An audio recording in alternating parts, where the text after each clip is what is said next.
Nosotros habíamos dicho hace 8 días que la manera como el mundo ve el juicio es muy diferente al juicio como es explicado en la Biblia. Porque habíamos dicho que el juicio del que habla la palabra de Dios es muy diferente tanto en origen, naturaleza y propósito. Cuando se habla de juicio, se está hablando de alguna manera, se está hablando de poner orden. La palabra juicio está muy relacionado con traer orden a algo que está desordenado. Poder establecer que hay un orden en algo y que si algo no está en ese orden, yo puedo decir, eso no está en ese orden. Eso es lo que la Biblia nos comienza a mostrar y podemos entender desde la explicación de lo que el juicio es, porque cuando nosotros oímos la palabra juicio, a nosotros nos suena como condena, o el mundo lo ha traducido como es condena, es como condenar. Y yo pienso que la Biblia nos habla de juicio desde otra perspectiva, y eso es lo que estamos tratando de esclarecer. El juicio del que habla el mundo, ese juicio apunta, es un juicio que acusa, es un juicio que pone el dedo, es un juicio que trata de destruir, es un juicio que trata de acabar, es un juicio que trata de, de matar, vamos a decirlo de esa forma, como Apocalipsis 12:10 habla acerca del enemigo, o sea, de Satanás, porque dice la palabra que él es nuestro acusador, acuérdense de eso. En cambio, el juicio del que habla la palabra de Dios, el ejercido por el verdadero Hijo de Dios, es un juicio que tiene que ver con tratar de poner las cosas en orden o buscar que algo sea colocado en orden o buscar de que algo te lleve a ti a cambiar de la manera de lo que estás haciendo para buscar salvación. Entonces, para nosotros es claro y como hijos de Dios sabemos que el único que puede juzgar claramente, sustancialmente, el único que puede juzgar las intenciones y motivaciones del corazón, pues es Dios. Él es el juez supremo. Él es el juez supremo de todo lo que hay, de todo lo que existe. Además, él tiene toda la autoridad para determinar si las intenciones o motivaciones del corazón del hombre y su comportamiento son correctas o incorrectas.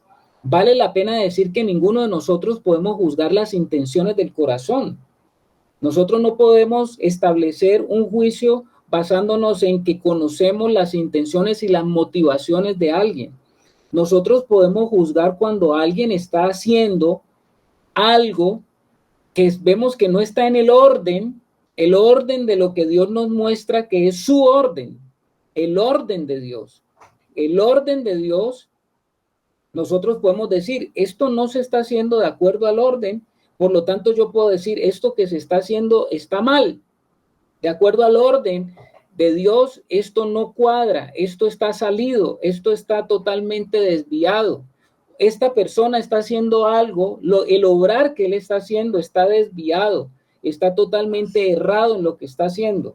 Eso nosotros lo podemos juzgar, es más, lo tenemos que juzgar, lo deberíamos de tener que juzgar, pero vamos a ir allá paso por paso. Nosotros estuvimos viendo unos versículos que nos recordó la hermana Ángela, que están en Juan.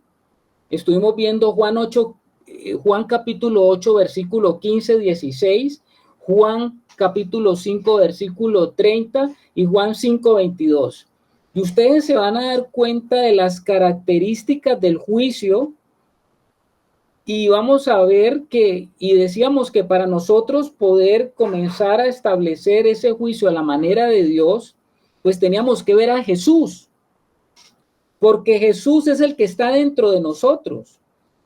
Cristo está dentro de ti, mi hermano. Tú tienes la naturaleza de Él dentro de ti. Y cuando tú ves que algo no está de acuerdo a la naturaleza, de acuerdo a la vida de Dios, cuando tú ves que algo se sale, pues inmediatamente tú puedes decir, esto no está de acuerdo a lo que Dios ha establecido. Y eso lo puede saber un hijo de Dios.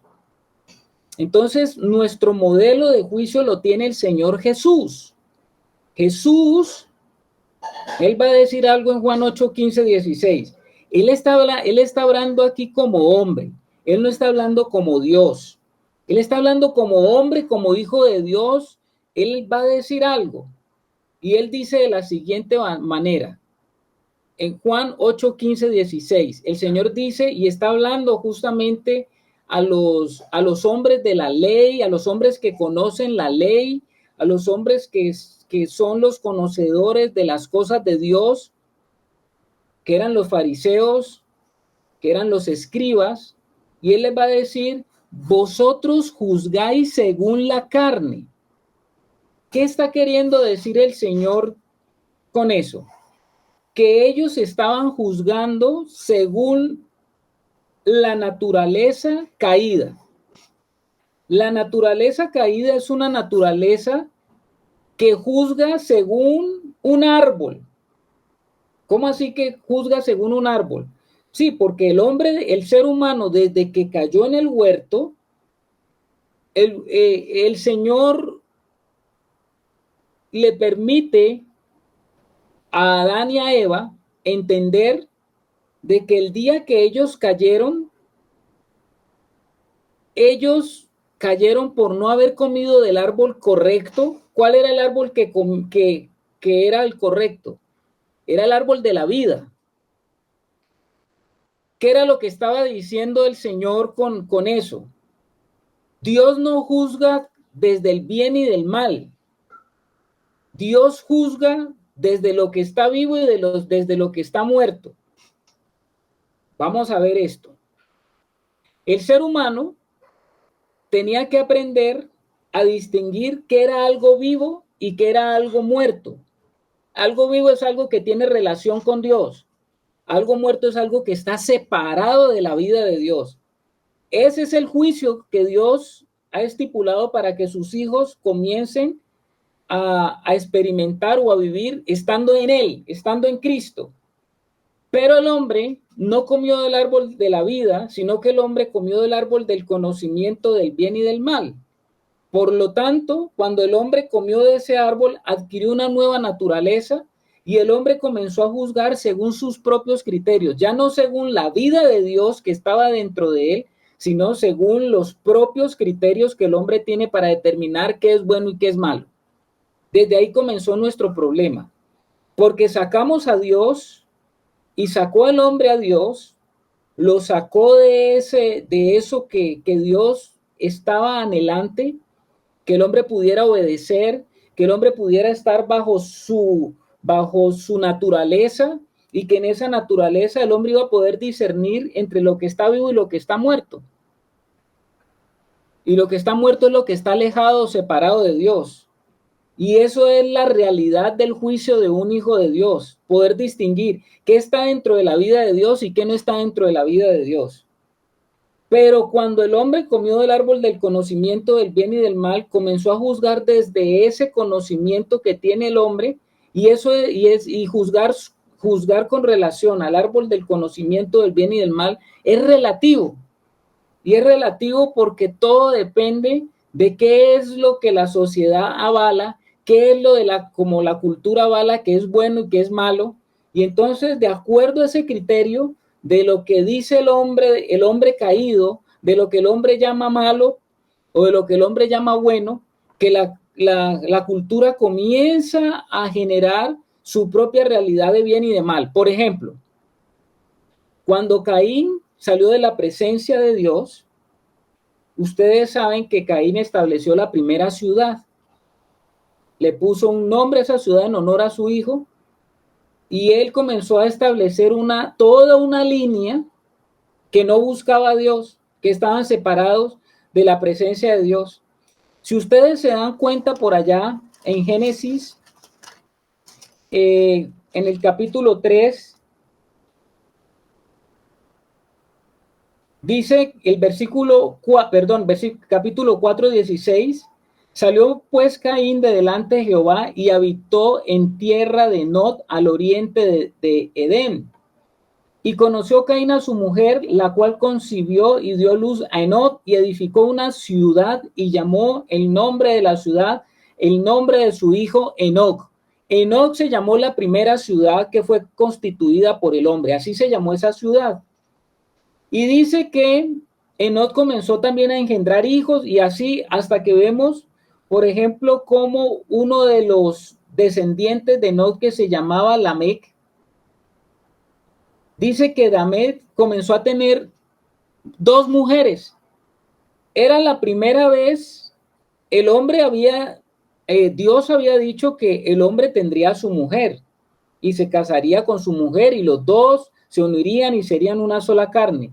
Pero comenzando la escritura, en el capítulo 4, ya vemos que Lamec comenzó a establecer una nueva norma y Lamec tuvo dos mujeres, una se llamaba Sila y la otra se llamaba Silpa, creo. ¿Estamos bien? ¿Estudiosos, hermanos? Ada y Sila. Ada y Sila, Ada y Sila. Ya para este descendiente de Caín, Lamec, ya él tenía dos mujeres. Y eso se convirtió y se comenzó a convertir como en la norma. Y seguramente para la sociedad de Caín, la sociedad cainita, tener otra mujer estaba bien. Y seguramente eso se comenzó a juzgar como bien. Y el mismo Lamec comenzó a decir que era posible que si él se sentía ultrajado por alguien, él podía vengarse de esa persona. Y dice que él da esta expresión: un varón mataré por mi herida y un joven por mi golpe. Si 7 veces será vengado Caín, Lamec en verdad 70 veces 7 lo será. Ya comienza a haber juicio donde Lamec está diciendo, bueno, si a mí alguien me golpea, yo se lo voy a devolver. Y mire cómo va a devolver, ¿no? Está dispuesto hasta matar. Eso no era lo que Dios había establecido. ¿Por qué Lamec comienza a actuar de esa manera y por qué comienza a juzgar de esa manera? Pues él comienza a juzgar de esa manera porque la vida de Dios no estaba en él. Y el hombre que ha establecido este mundo juzga según las reglas que el hombre quiere considerar de qué es bueno y qué es malo. Generalmente las naciones han colocado sus reglas o sus juicios muy judeo-cristianos. Las legislaciones de los países tienen algo de esto. Pero la Biblia advertía que en el correr de los tiempos, amados hermanos, en el correr de los tiempos las cosas iban a ir de peor en peor y que antes de que venga el Señor, las cosas en el mundo van a estar tan revueltas que la gente a lo bueno le va a llamar malo y a lo malo le va a llamar bueno. Y eso es lo que estamos viendo actualmente en esta sociedad globalizada. Entonces el criterio del hombre para juzgar según su naturaleza es un criterio errado. Por eso es que Jesús le está diciendo a estos hombres de su época, vosotros juzgáis según la carne. Y según la carne quiere decir que ellos tenían un criterio y una plomada para decir qué era bueno y qué era malo según la cultura, según la tradición, según los pensamientos y también según lo que decían las escrituras. Tenían todo un compendio, tenían toda una norma, una normatividad de aquello que ellos consideraban que era bueno y que era malo. Vosotros juzgáis según la carne. Y Jesús dice, yo no juzgo a nadie. Está hablando como hijo de hombre. Yo no juzgo a nadie. ¿Qué es lo que está queriendo decir Jesús cuando él dice yo no juzgo a nadie? Lo que está diciendo Jesús es, como hombre, yo no juzgo a nadie según los criterios del mundo. Pero mire lo que va a seguir a decir el Señor allí, en ese mismo versículo, en ese mismo que estamos leyendo, Juan 8, 15 y 16. Y si yo juzgo, mi juicio es verdadero, porque no soy yo solo, sino yo y el que me envió, el Padre. A ver, hermanos, pregunta, ¿sí juzga o no juzga Jesús? Porque él dice primero, yo no juzgo a nadie, y ahora dice, y si yo juzgo, mi juicio es verdadero. ¿Juzga o no juzga? Yes. ¿Cómo? Sí juzga. Y juzga. Eudín dice que sí juzga. Ángel dice que sí juzga. Luz Helena dice que juzga. ¿Estamos de acuerdo o no estamos de acuerdo? Si él juzga. Sí. Juzga, pero la pregunta es, ¿cómo juzga Jesús, que es el Hijo de Dios y que es nuestro modelo? ¿Cómo juzga? A ver, Alex. Yo veo ahí, mi hermano, Jesús mostrando que él juzga según su Padre, según la ley. Sabemos pues de que el Señor viene a llevar la ley más arriba, pero sabemos que por allá en la ley, en Levíticos, en Números, decía que para juzgar a alguien tenía que ser, haber al menos dos testigos. Entonces lo que tú dices allí, él está diciendo que él como hombre solo él no lo hacía, pero que si él juzgaba lo hacía bien porque no era uno, sino que eran dos, él y su Padre.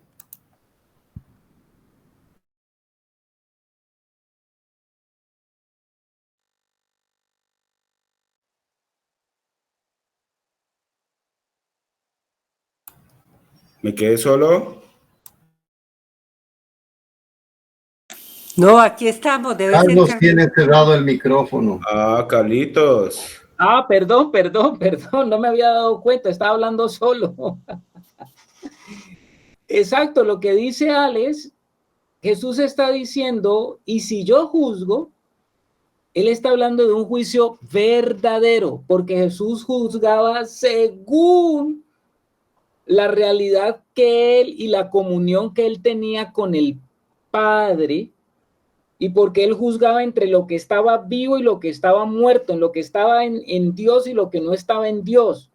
Yo no soy solo, no era un juicio según su criterio, sus pensamientos, sus ideas, sus formas de ver, según la cultura, según las tradiciones. Él no juzgaba así. Dice, yo no juzgo solo, sino yo y el que me envió, el Padre. O sea, mire lo que está diciendo Jesús. Cuando estoy considerando un hecho afuera, cuando estoy viendo algo, yo estoy viendo porque el Padre me muestra, el Padre me dice, y con él estamos de acuerdo en que aquello que estoy juzgando está fuera de la realidad del Padre o está dentro de la realidad del Padre. O lo que este hombre está pensando, lo que este hombre está diciendo, lo dice con una intención fuera de esa realidad o la dice en una realidad diferente, que es lo que Jesús está tratando de decir. Mire lo que dice Juan 5:30. No puedo yo hacer nada por mí mismo. Según oigo, así juzgo. ¿A quién oía? Pues estaba oyendo al Padre. Según oigo, así juzgo. Dios puede ver el corazón del hombre. Jesús está viendo según y está juzgando según lo que hay en el corazón. Y dice Jesús, y mi juicio es justo. ¿Y por qué dice que el juicio es justo? Porque cuando él está juzgando, él no está buscando nada para sí mismo, él no está buscando tomar una partida para sí, algo que le conviene a él, sino que él dice, porque no busco mi voluntad, sino la voluntad del que me envió, la del Padre. ¿Qué más va a decir el Señor Jesús en Juan 5:22? Porque ni aún el Padre juzga a nadie, sino que todo el juicio se lo ha confiado al Hijo. ¿Qué es lo que está diciendo? El Padre en el Hijo, porque el Padre estaba en el Hijo y el Hijo estaba con el Padre en esa comunión santa, verdadera, perfecta, en unidad. El Padre le decía al Hijo, juzga. Y con tu vida, hijo mío, como decía creo Alex ahora, con tu vida vas a comenzar a juzgar, porque cuando tú caminas en mi verdad, cuando tú estás caminando como hijo de Dios, cuando tú estás en esta tierra caminando como un hijo verdadero, aún tu propio caminar está juzgando. Está juzgando la vida de otros. ¿Sí me hago entender, hermanos?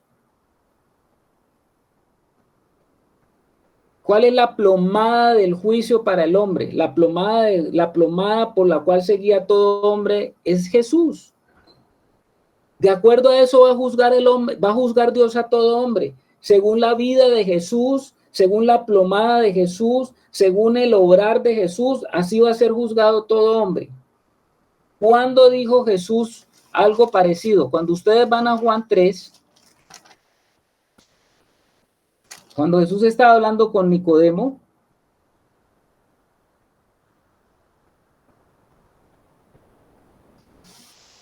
Juan 3, el versículo 17, dice de la siguiente manera: porque no envió Dios a su Hijo al mundo para condenar al mundo, sino para que el mundo sea salvo por él.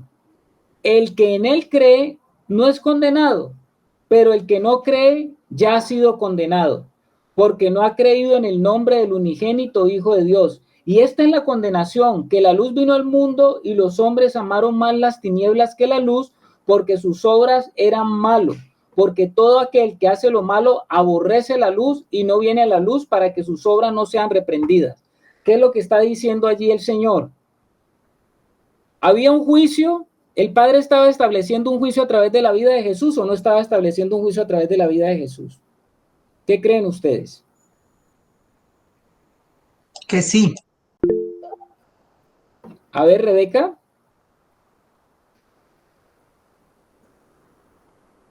Sí, buenas noches con todos, el Señor les bendiga. Sí, claro que estaba estableciendo un juicio y esa es la plomada a la que tenemos que llegar. Eso es así. Acordémonos que en el tiempo de Noé fue la plomada y condenó al mundo de ese tiempo, ¿no? Entonces, sí, claro que sí, porque es eso, es la medida que el Señor nos da y como hijos y como hombre, si el Señor Jesús llegó a lo que llegó, esa es la plomada que puso el Padre y es a donde tenemos que llegar, porque ya si el Señor lo hizo, ese es el juicio que demanda Dios. Es como digo, en el tiempo de Noé condenó al mundo de ese tiempo. Eso creo, Carlitos. Creo que crees bien, mi hermana. Creo que crees bien, o pienso que crees bien, porque efectivamente Jesús dijo, yo soy la vida. Él es la manifestación de la realidad de lo que era el árbol de la vida.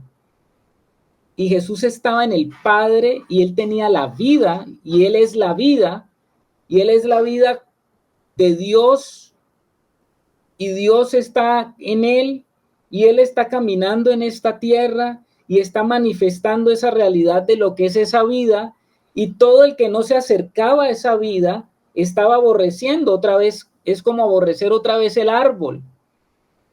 Es el hombre que está en el huerto, desecha el comer o el acercarse al árbol de la vida, a comer de ese árbol, por comer del árbol del conocimiento del bien y del mal. Y la realidad de la humanidad es exactamente la misma. Jesús vino,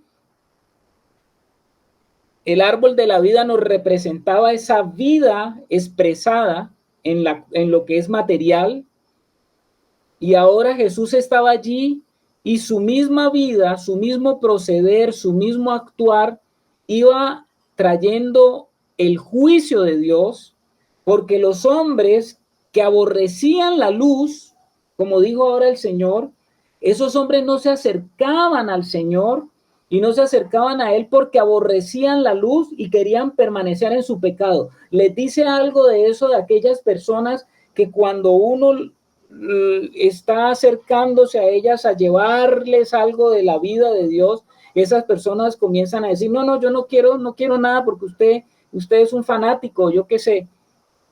¿No será porque uno se pregunta por qué las personas a veces no quieren recibir al Señor? Pues no quieren recibir al Señor porque sus tinieblas no le permiten acercarse a la luz. Y eso ya es un juicio, porque desde ese momento se está estableciendo un juicio entre la luz y las tinieblas. Y el Hijo de Dios, nosotros estamos llamados a entrar en esa realidad, hermanos. Nosotros sabemos, y hay una cantidad de pasajes, que Dios es el juez supremo, pero a pesar de que Dios es el juez supremo, Él le ha dado toda la autoridad al Hijo para que Él juzgue a la humanidad.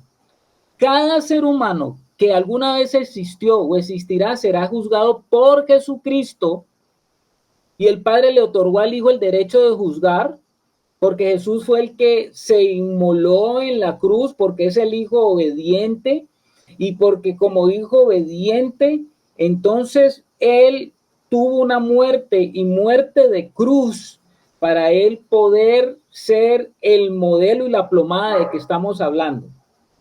La Biblia enseña que un día Jesús juzgará con justicia a toda la humanidad, y ese juicio que va a establecer el Señor quitará todo relativismo moral. Aún de los cristianos profesos que practican una religión externa sin jamás haber nacido de nuevo. Todo eso va a ser juzgado.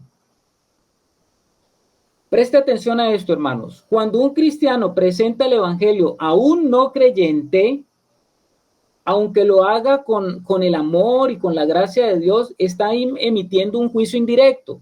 ¿Por qué está emitiendo un juicio indirecto un cristiano que le está compartiendo a otro de la vida, le está compartiendo de Dios, le está compartiendo el evangelio? ¿Por qué, a pesar de que usted lo haga con todo el amor y con toda la gracia, por qué usted está emitiendo un juicio indirectamente?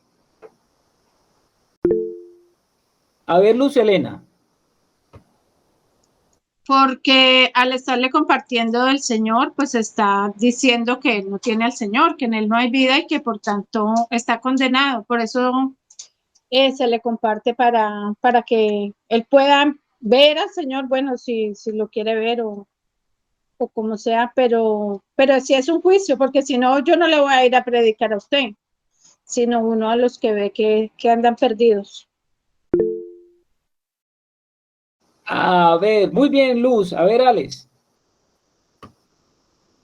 Bueno, yo pienso que ahí sí se puede llevar de pronto un poquito, de acuerdo a tu pregunta, a lo que es un juicio. O sea, en un juicio se puede absolver o en un juicio se puede condenar. Entonces, cuando yo llevo el evangelio a una persona, le estoy llevando la verdad y esa persona va a tener la opción de creer o no creer. Entonces, cuando uno es conocedor de esto y lleva su palabra a su familia, uno es consciente de que uno lo que ha llevado es juicio. A los que creyeron bien, porque pues se empiezan a alinear con el Señor y empiezan a tener una vida personal con Cristo. Pero el que no creyó, pues se le presentó a Cristo y ya estamos viendo que el que no le cree al Hijo, pues ya fue condenado, no necesita ni siquiera juicio, ya ha sido condenado. Muy bien. La hermana Rebeca. Sí, creo que igual coincido con Alex. Y sí, si estamos hablándole del evangelio a alguien, estamos mostrándole la verdad. Entonces estamos llevándole la luz, estamos llevándole el diseño, estamos llevándole la voluntad de Dios para el hombre. Entonces, y como dijo Alex, el que recibe a Jesús, entonces es salvo, el que no, ya ha sido condenado. Entonces, claro, prácticamente estamos emitiendo un juicio porque le estamos enseñando la verdad y si no lo acepta, pues ya será condenado, como dice la palabra, ¿no? Bueno, muy bien, hermanos. Hoy estamos muy atentos, efectivamente. Si yo le estoy compartiendo a otra persona, le estoy llevando el evangelio, le estoy permitiendo a esa persona que pueda tener la vida de Dios. Y si esa persona está rechazándome, lo que yo le estoy llevando en realidad no me está rechazando a mí, está rechazando esa la vida de Dios. ¿Y quién es la vida de Dios? Pues el Señor, lo está rechazando.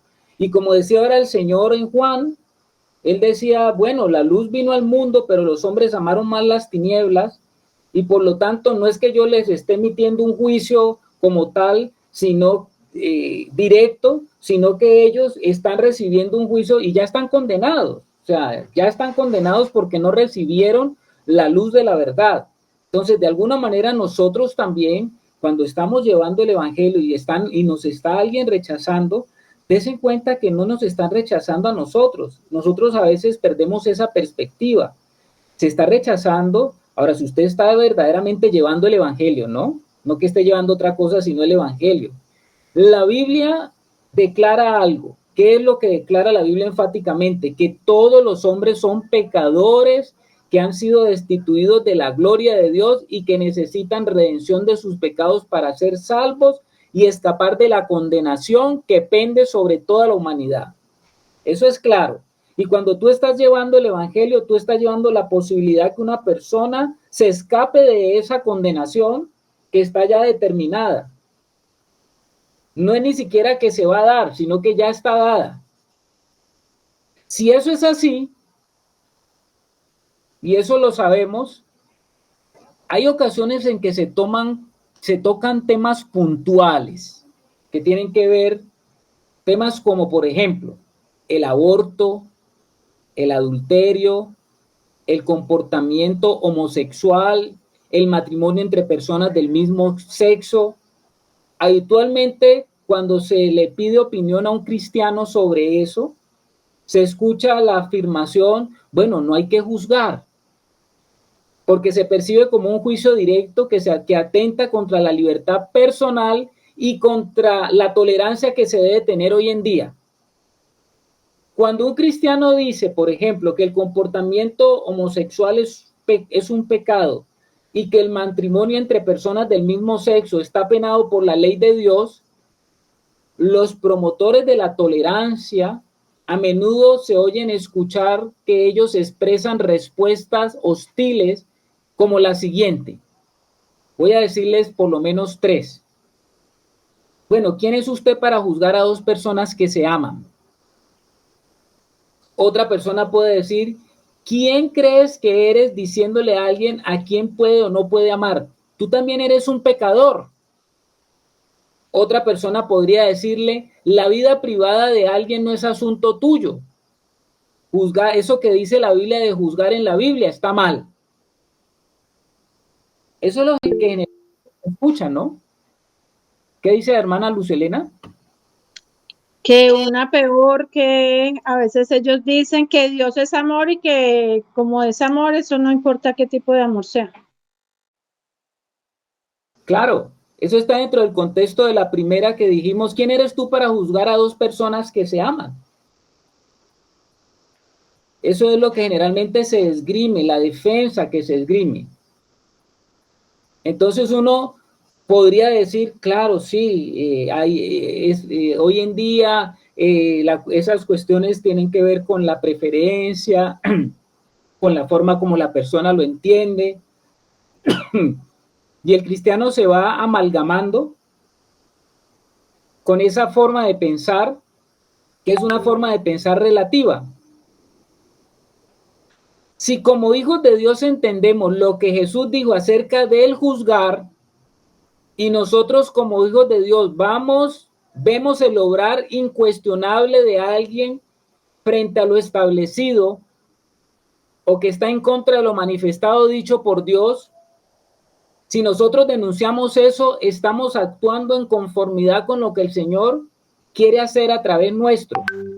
¿Eso está bien o está mal? ¿Qué piensan ustedes?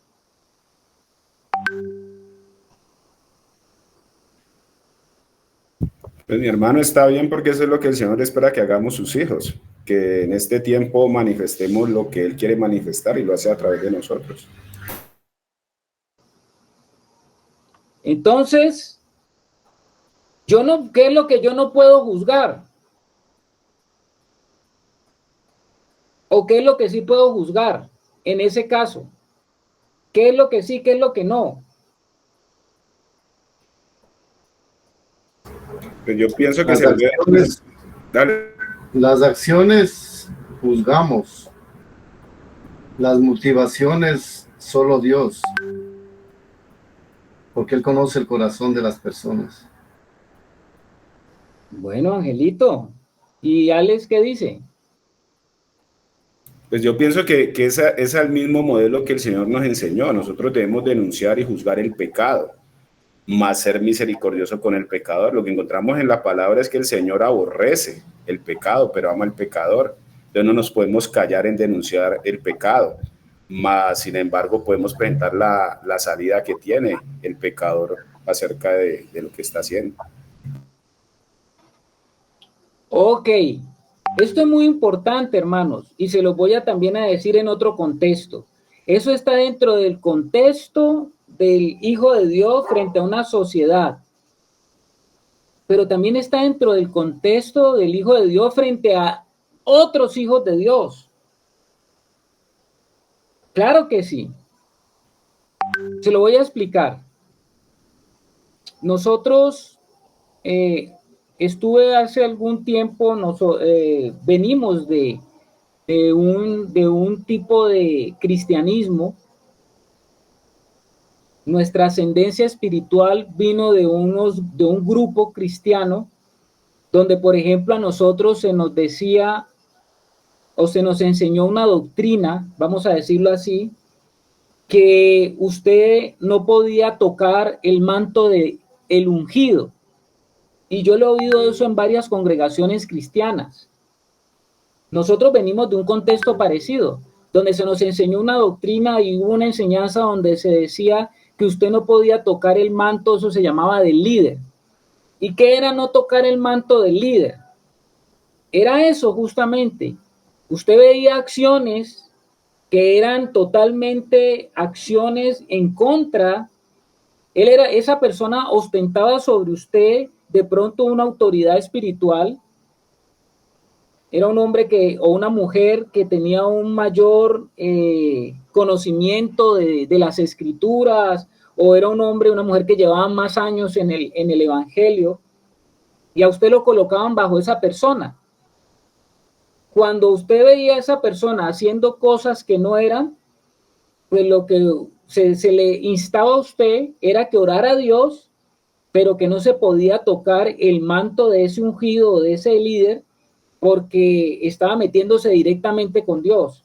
A lo que se le estaba provocando era que la persona no emitiera un juicio, porque Dios era el que iba a juzgar eso. ¿Ustedes piensan que eso está correcto a la luz de lo que estamos viendo? No, La hermana Ángela es contundente, dice no. ¿Por qué?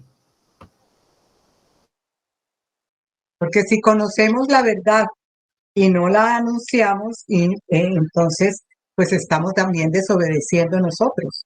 Entonces tenemos es que, eh, como lo dijeron ahora los hermanos, amonestar a las personas y como bien lo dijo Alex, pues odiar el pecado, pero amar al pecado.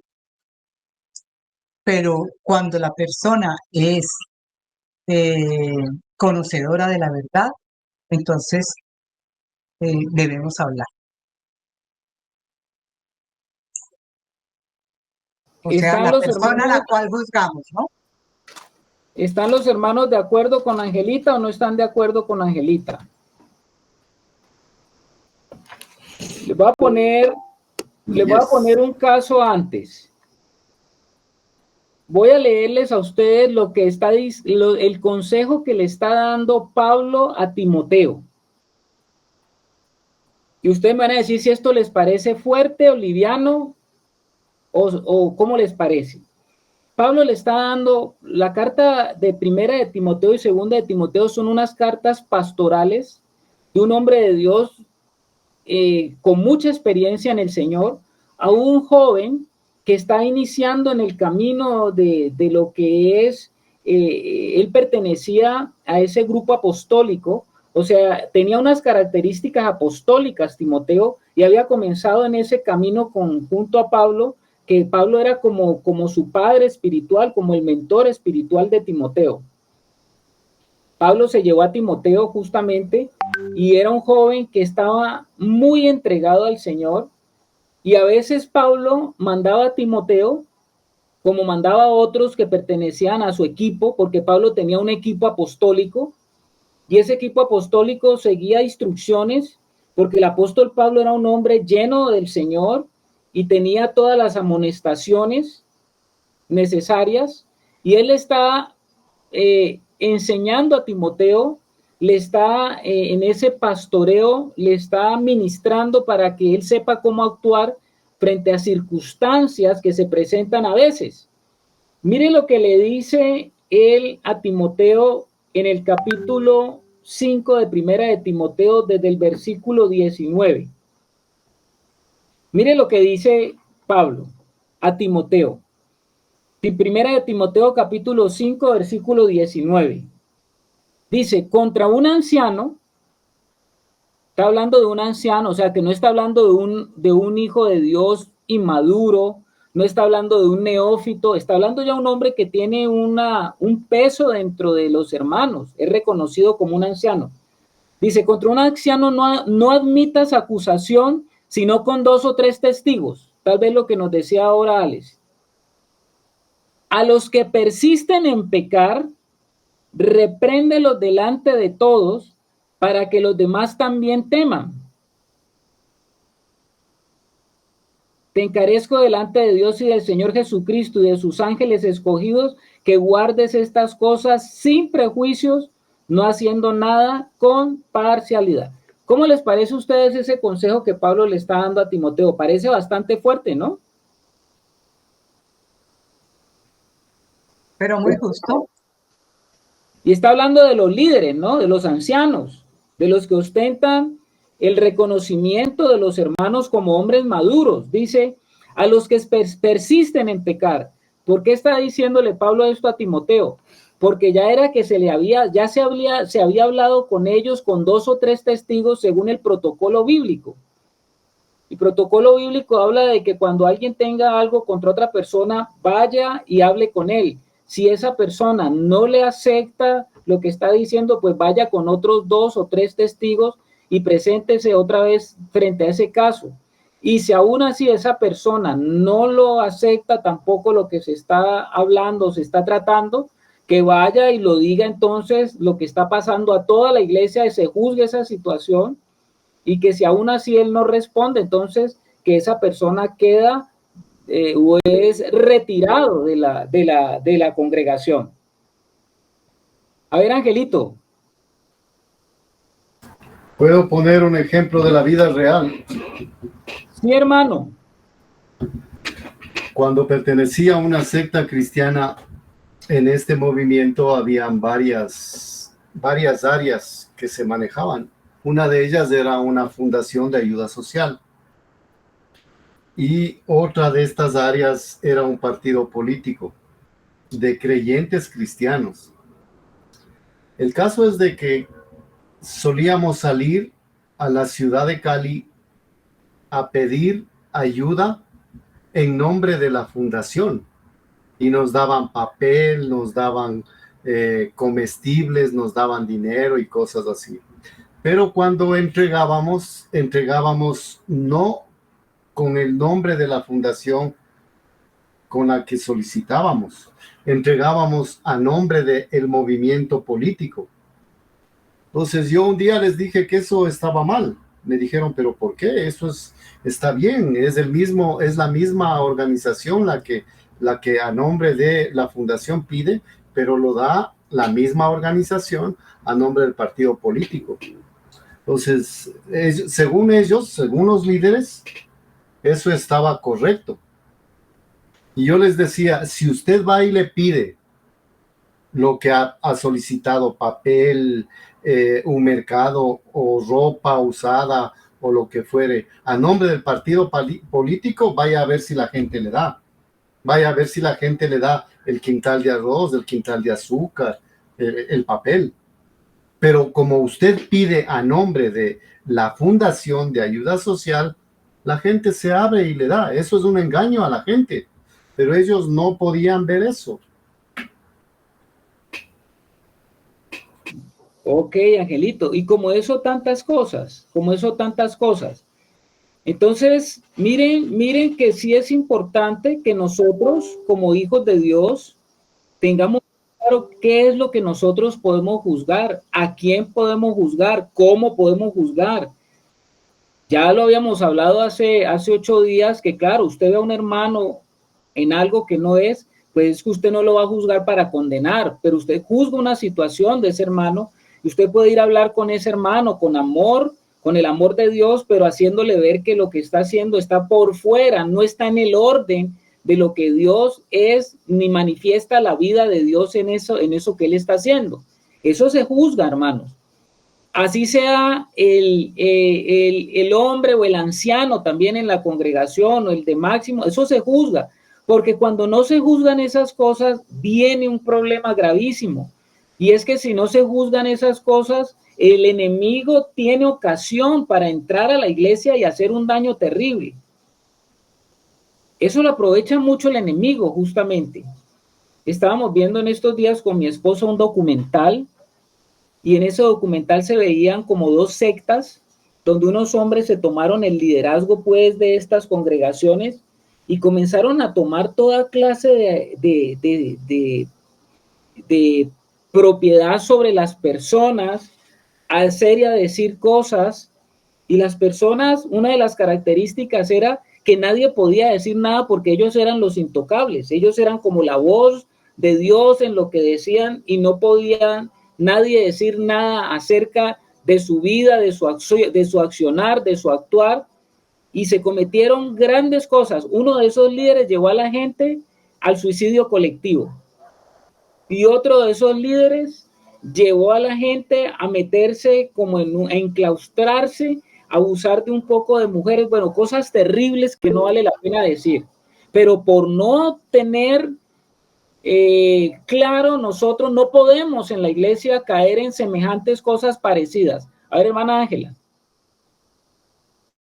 Gracias, Carlitos. También quiero como poner un caso que me parece bastante grave y que se puede caer en él.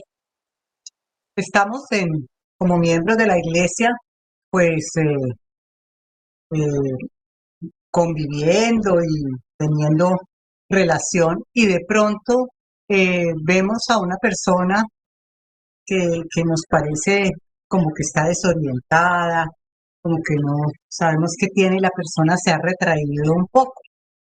Y empezamos a juzgar nosotros mismos, ve qué será lo que le estará pasando a esa persona.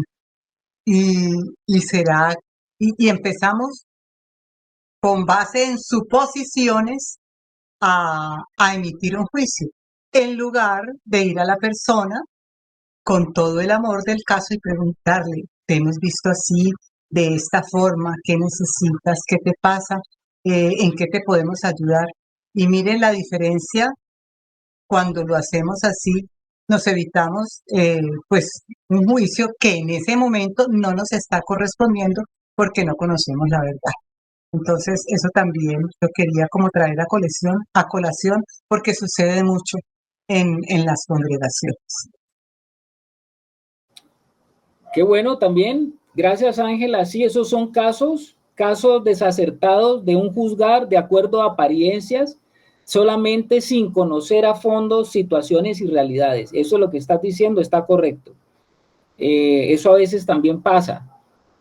Tenemos que preguntar si vemos o que nos parece algo, no es porque nos parezca algo, sino cuando ya hay una suficiente evidencia de algo, nosotros podemos establecer un juicio y llamar a alguien, ya sea hermano menor en la fe o hermano mayor, y hacer nuestro comentario de lo que estamos viendo, porque definitivamente nuestra opinión no es una opinión personal, sino que es la opinión o lo que está representando el carácter santo de Dios.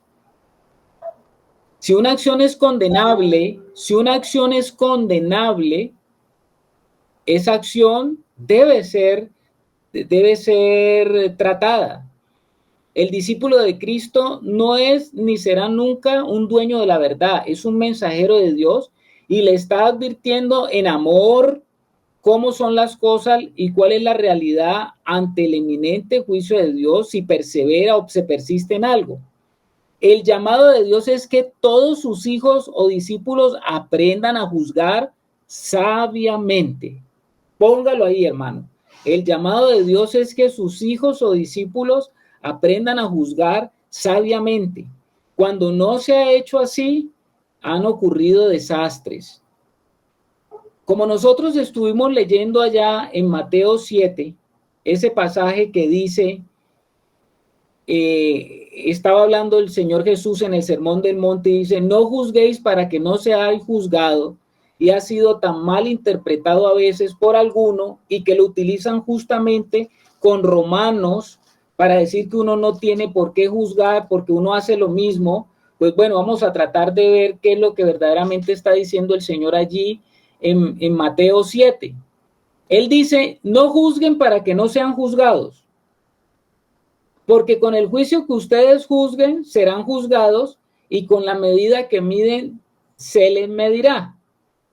¿Por qué miras la paja que está en el ojo de tu hermano y no te das cuenta de la viga que está en tu propio ojo? ¿O cómo puedes decir a tu hermano, déjame sacar la paja del ojo cuando la viga está en tu ojo? Hipócrita, saca primero la viga de tu ojo y entonces verás con claridad para sacar la paja del ojo de tu hermano.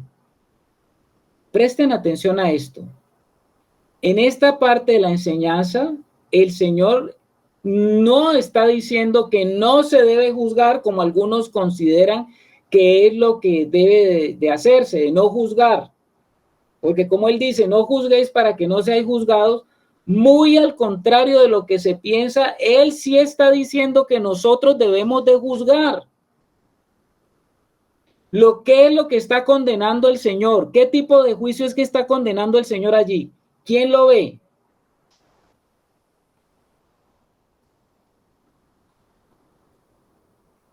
Yuhu, hermanos, ¿estamos allí? Puede Yes. ser el juicio condenatorio. ¿Cómo? El juicio condenatorio. Ya. Juzgar a mi manera, juzgar como yo creo, juzgar desde mi carne. Amén. A ver, Roberto. ¿Sí levantó la mano, Roberto? Sí, buenas noches. Bueno, hay situaciones importantes que la misma palabra nos enseña y lo que ustedes hablan, el juzgar, también el Señor pues, puede usar una palabra como la exhortación en amor. Entonces yo considero que cuando cualquiera de nosotros, hemos cometido algún error, estamos cometiendo faltas, los hermanos están alrededor, yo digo que tienen todo el aval para poder llamar a esa persona, exhortarla en amor, para que la persona sea levantada. Ya es diferente el dedo acusador, cuando un ejemplo muy claro colocaba Angelita, antes de conocer cuál es el problema, de pronto, para poder exhortar, llegamos y juzgamos de una. Entonces, si se exhorta con amor, el Señor nos da la prueba, la aprobación, digamos más bien. Y si en un momento yo cometo un error y me exhortan en amor y no acepto, entonces el error es mío. Eso sí lo tengo claro también. Ok, hermano Roberto, claro. Acuérdense que exhortación y juicio, en el caso de alguna situación, van de la mano, porque la exhortación es decirle, hermano, no continúe en eso, pero el juicio es, lo que usted está haciendo está mal hecho, hermano, porque la palabra lo dice, no lo digo yo. En amor, claro, en amor. ¿Por qué? Porque si es lo que el Señor está tratando de decir aquí en esto. ¿Cómo es que no debe ser ese juicio? No es que el Señor esté diciendo en este pasaje que no juzguéis para que no seáis juzgados, nos está Él motivando es a que no juzguemos nada. Eso no es lo que está diciendo el Señor. El Señor advierte a sus seguidores que juzgar en la Biblia no significa juzgar de una manera hipócrita o condenatoria. Eso es lo que Él está tratando allí. O como decía la hermana Rebeca, desde nuestra propia naturaleza carnal. Es decir, acusando al otro sin considerarme primero a mí mismo. Eso es lo que el Señor está queriendo darnos a entender allí. Y la razón principal es porque este tipo de juicio es el que no se, de condenar, eso no es lo que el Señor está enseñando. Ese tipo de juicio estaba muy relacionado, era con los fariseos durante el ministerio de Jesús. Porque Jesús les decía que ellos juzgaban, pero ellos que juzgaban hacían lo mismo. Entonces, más bien este Mateo 7, del versículo 1 a 5, no es que nos esté animando a no juzgar, por el contrario, nos está animando el Señor a que se juzgue, pero de la manera como debe de hacerse. Mire que ahí en Mateo 7:5 el Señor finaliza la primera parte de su enseñanza, delegando a sus discípulos la responsabilidad de juzgar sabiamente, cuando Él dice: entonces verás claramente para quitar la paja del ojo de tu hermano. ¿Se acuerda? Mira el que lo leímos ahora: hipócrita, saca primero la viga de tu ojo y entonces verás con claridad para sacar la paja del ojo de tu hermano. O sea, el Señor lo que está diciendo es, antes de emitir un juicio, considérese usted mismo, porque si estás entrando en ese orden y quieres que el otro entre en ese orden, también considérate que tú eres uno que quiere caminar en ese orden.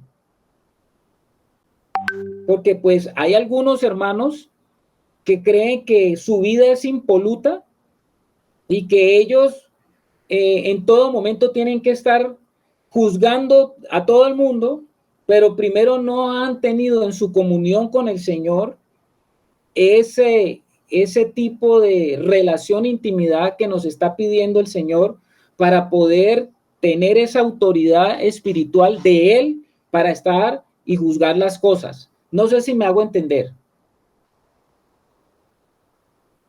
¿Estamos, hermanos? Sí, Carlitos. Bueno, amén, amén, amén.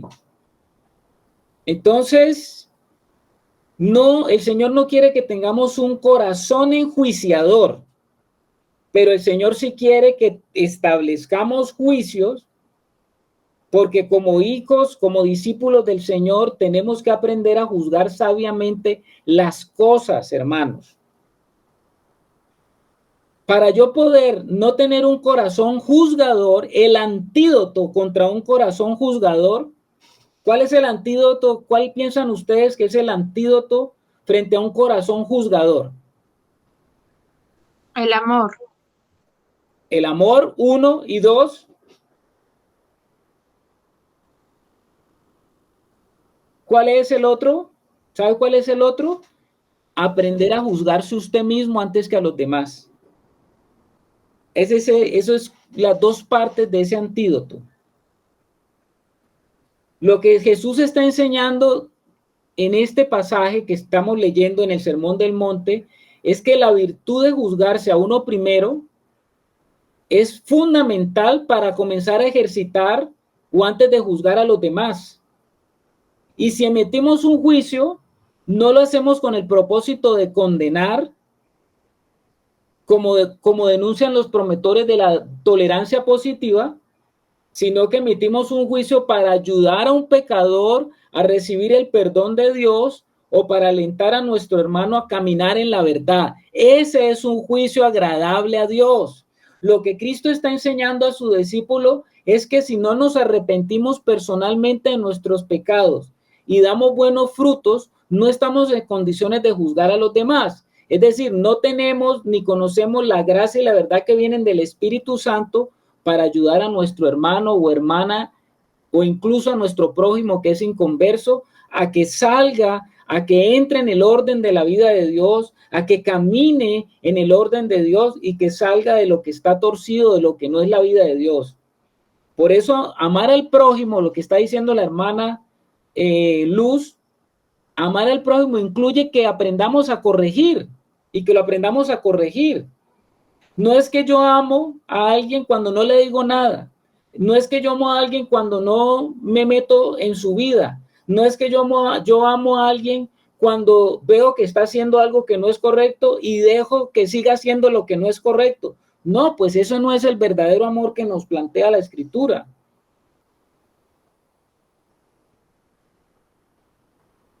¿Estamos hasta allí, hermanos? Sí, estamos. Bueno. Sí, Carlitos. Amén, amén, hermanos, amén. Tenemos que ir madurando en esto. Tenemos que ir creciendo en esto, hermanos. Tenemos que dentro como cuerpo crecer en esto. porque si no crecemos en esto, estamos en un peligro inminente, estamos en una bomba de tiempo. Si dejamos pasar las cosas, si estamos viendo cosas que están sucediendo y no las pasamos y las dejamos pasar. No es que nos pongamos con una vista inquisitiva a tratar de ver dónde está el pelo en la leche, pues de eso no se trata. No se trata de estar viendo eso, pero se trata de que estemos todos alerta en ese amor que nos permita a nosotros crecer de una manera saludable, hermanos, saludables. A ver, Rebeca.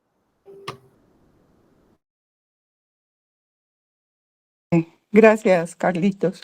Sí, también recuerdo que en el antiguo pacto, hablando acerca de la atalaya, la escritura que nos advierte ahí nos dice, ¿no?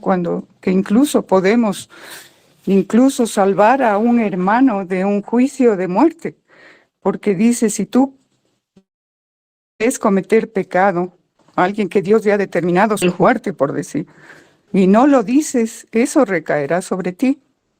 Pero si lo dices, ya es cosa del otro, ¿no? Si no escuchas, si no lo hace, pero ahí mismo podríamos estar salvando una vida, como tú dices, ¿no? Por esta forma de hacer el juicio en este sentido. Y la Escritura mismo nos advierte esto, ¿no?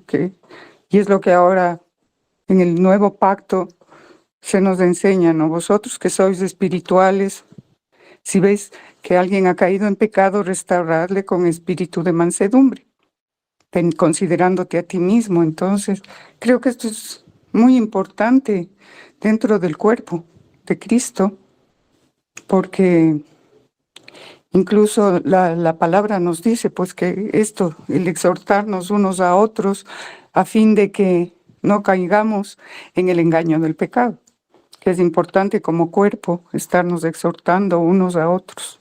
Entonces creo que eso es importante, como tú dices, saber hacerlo, ¿no? Dentro del cuerpo. Amén, mi hermana Rebeca. Les pido que vayamos a Juan 7:24, que este pasaje en Juan 7:24 confirma todo lo que venimos diciendo y de lo que hemos hablado, inclusive del ejemplo que nos ponía la hermana Ángela. ¿Qué dice Juan 7:24?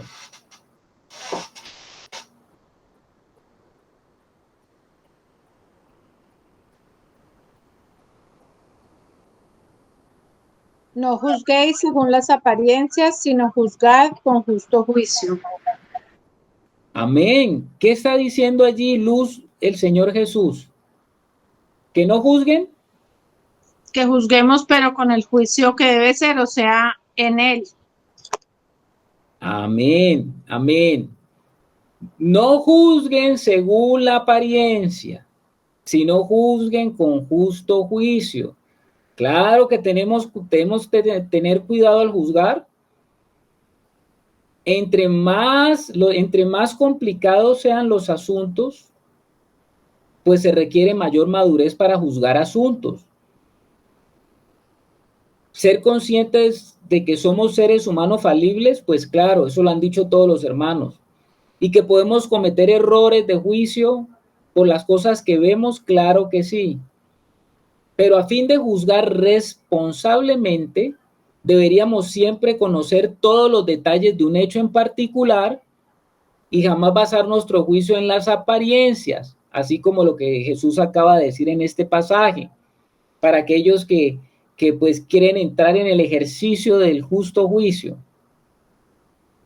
Tenemos que ayudarnos, hermanos, como decía la hermana, porque estamos en tiempos muy difíciles. Estamos en tiempo de que estamos participando en la edificación de la iglesia y tenemos que saber que la iglesia es edificada y se está construyendo sobre el fundamento y la autoridad de su palabra. Y la autoridad de su palabra nos habla de que tenemos que aprender a juzgar. Y como lo que hablábamos también y lo que decía Pablo, ¿cómo así que ustedes no han aprendido a juzgar una situación? Eso lo decía en 1 Corintios 5. Y esa situación por la cual ustedes están atravesando, ¿cómo es que no la han juzgado? Decía Pablo. Si ustedes no juzgan eso, entonces ¿no se dan cuenta que un poco de levadura leuda toda la masa? Porque si dejamos pasar eso, pues se abre la oportunidad para que el enemigo venga y destruya la obra de Dios en medio nuestro. Entonces es muy importante que nosotros aprendamos como hijos de Dios a establecer en el Señor todo juicio que tiene como por objetivo ayudar, preservar, sacar, animar, exhortar a que la persona que está en un camino saliéndose de la vida de Dios en algunos aspectos pueda volver a entrar otra vez a participar de la vida de Dios, porque la vida de Dios es santa. Volvamos ahí a Romanos 9, a Romanos 2, perdón, porque yo creo que ahí hemos abarcado bastante este tema de lo que tiene que ver con el aprender a juzgar. Vayamos al versículo 2 y 3. Voy a volverlo a leer el versículo 1 y 2. Por lo cual eres inexcusable, oh hombre, quien quiera que sea tú que juzgas, pues en lo que juzgas a otro te condenas a ti mismo, porque tú que juzgas hace lo mismo. Pablo está mostrando allí, ¿qué es lo que está mostrando Pablo allí? Y ya lo habíamos hablado en la enseñanza anterior, que este mensaje estaba dirigido a cristianos, tanto cristianos que eran judíos como cristianos que eran gentiles, que estaban en Roma. Y entonces es posible que cuando la carta era leída, es posible que Pablo o los que estaban oyendo a Pablo, los judíos que oían la carta, de pronto pensaban que lo que estaba narrando Pablo era del mundo gentil. Y Pablo lo que está diciendo es, no, señores, esto también es para ustedes, señores judíos. Porque tú que piensas que tú no haces eso, tú también haces lo mismo. El versículo 2 dice, mas sabemos que el juicio de Dios contra los que practican tales cosas es según verdad. ¿Qué es lo que está diciendo Pablo? Sabemos, estamos seguros, está diciendo Pablo, estamos seguros. ¿De qué es lo que está seguro Pablo? Que todo juicio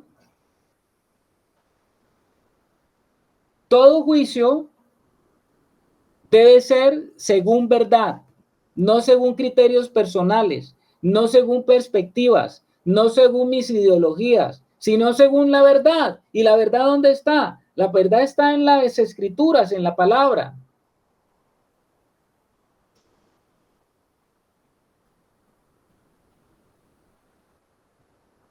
En estos versículos,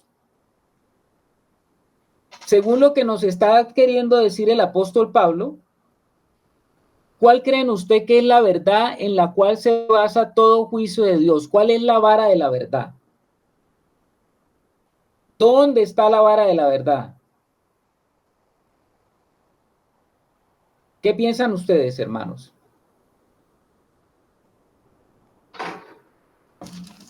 Les animo a que lean Juan 14:6.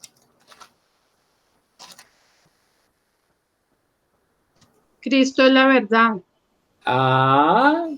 Entonces, ¿según qué podemos juzgar nosotros? Según la vara de la verdad, que es Cristo y su vida, la manifestación de Cristo como hombre, el Cristo encarnado nos muestra la realidad o la verdad, y la palabra, que es en efecto lo mismo. Jesús es la vara con que seremos medidos para recibir un juicio justo.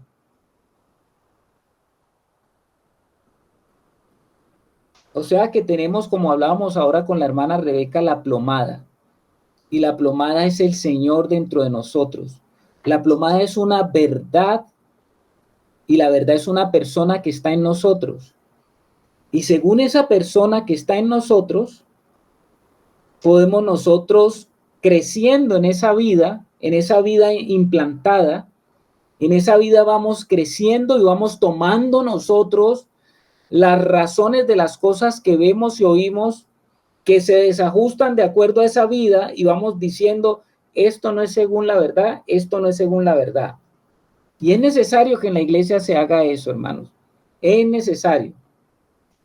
Por último, dice aquí el versículo, vamos a leer versículo 3 y 4.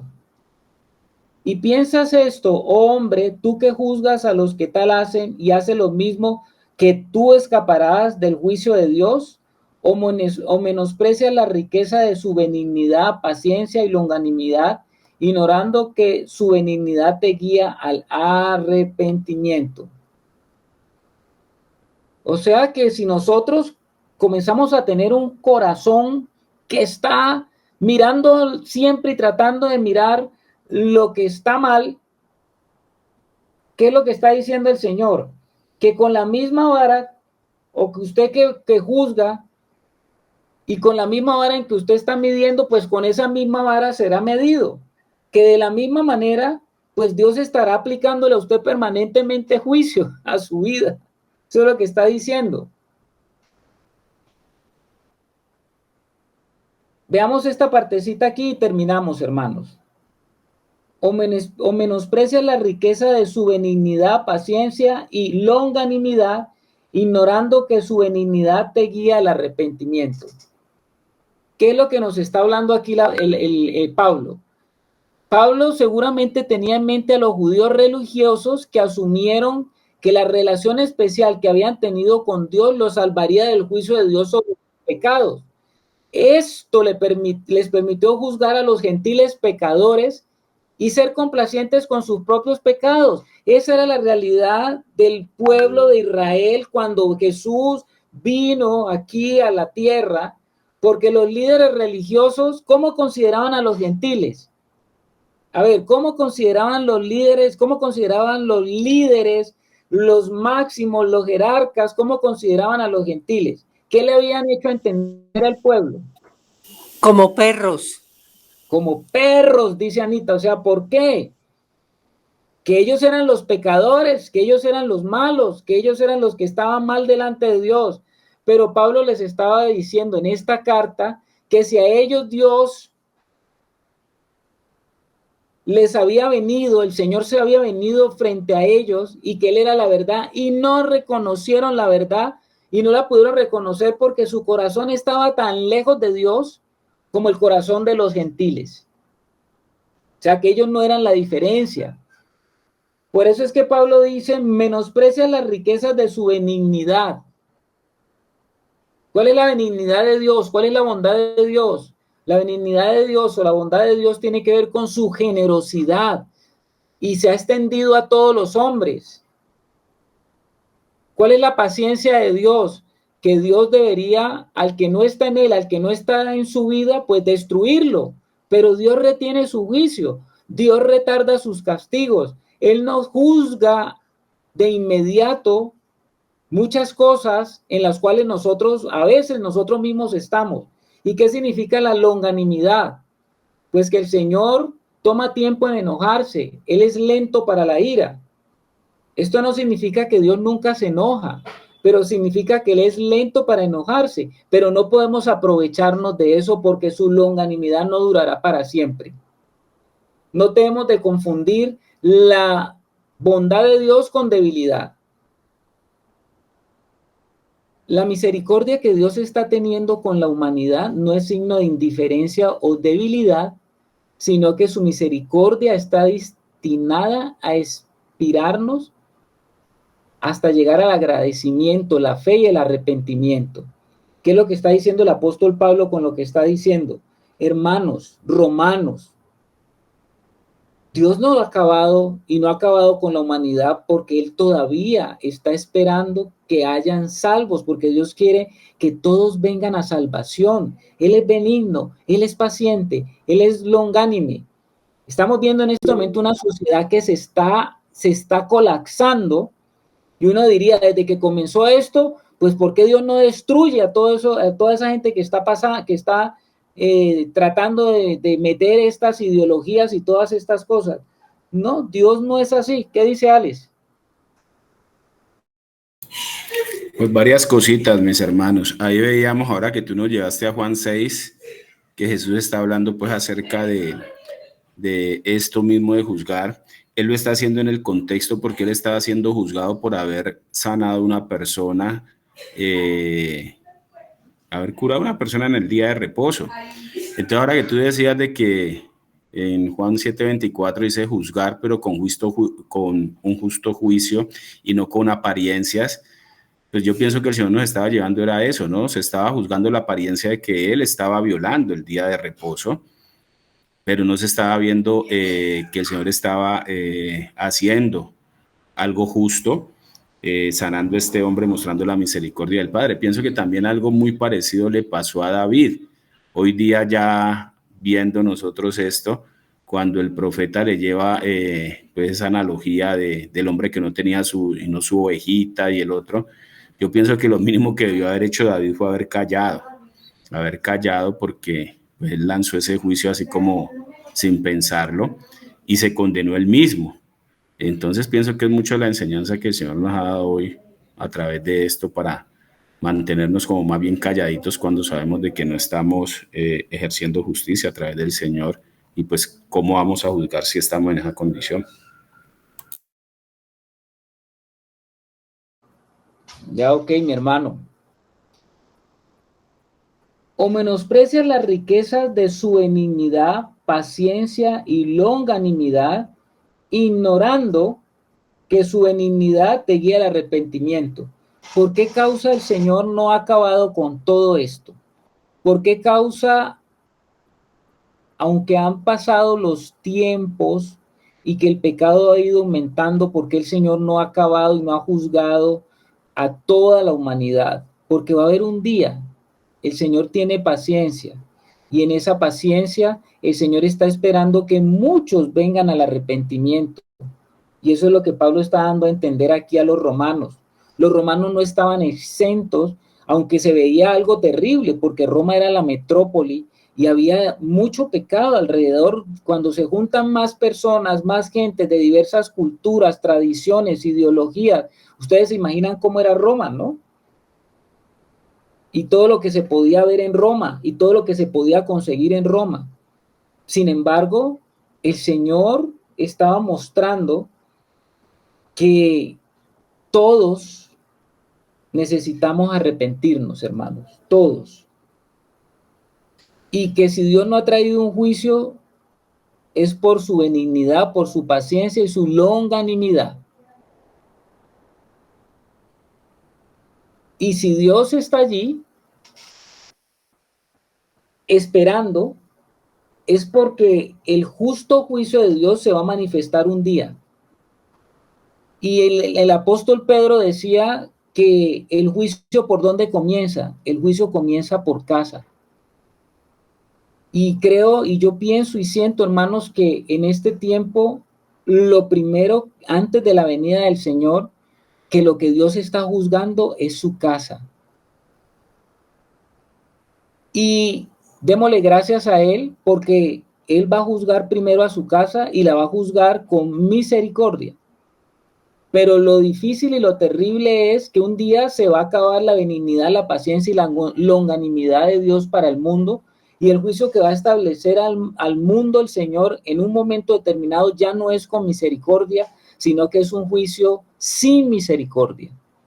Entonces, si nosotros estamos viendo lo que estamos viviendo hasta ahora, tenemos tiempo cada día de arrepentirnos y no entrar en sintonía con esta nefasta manera de que el mundo está viviendo, sino que nosotros debemos, como hijos de Dios, mantenernos muy pianos para tener un corazón arrepentido, porque el arrepentimiento no es algo que obtenemos una sola vez. Muchas personas piensan, yo me arrepentí cuando conocí al Señor.